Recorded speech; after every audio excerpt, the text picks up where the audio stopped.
काहीतरी ते इथे 50 का 60 वर्ष होते. अच्छा अच्छा अच्छा अच्छा. त्याच्यानंतर जोशी होते, गडाचे मालक होते जोशी राजे काळात सुद्धा. पण ते जोशी इथून ते हे गड सोडून गेले. ओके. याचं कारण काय? या विशाळ गडाचा त्यांना शाप आहे का? की तुमचा वंशज ह्या ठिकाणी टिकणार नाही. बर.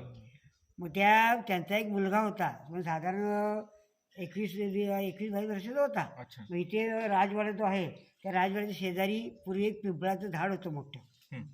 त्या पिंपळ्या झाडातून जमिनीपासून 12 फूट उंच चढला. बर.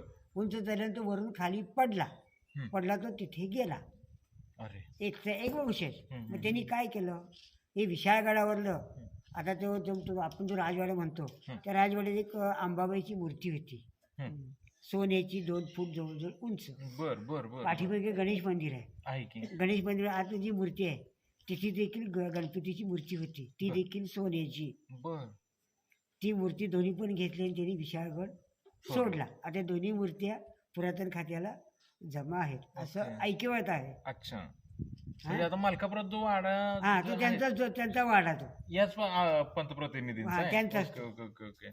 म्हणजे आता लोकांना प्रचलित पंतप्रतिनिधी बावडेकर, पण हे जोशी सरकार आहे. जोशी. म्हणजे मालकापूरमध्ये जो वाडा आहे तो जोशी सरकारांचाच आहे. हा. ओके ओके ओके ओके ठीक. आणि तो जो गणपती जो म्हणतो ना त्या गणपतीचं मूळ नाव काय मंदिराचं, सोन्याचा गणपती. शिव गणपती. हा इथे म्हणजे गणेश मंदिर पाठीमागे आहे. हा आपण बघूया सोन्याचा गणपती बघूया. तर मित्रांनो, ही माहिती तुम्हाला नक्की कशी वाटते सांगा आणि या अनेक व्हिडिओसाठी आपल्या पेजला नक्की फॉलो करा. जय शिवराय. जय शिवराय.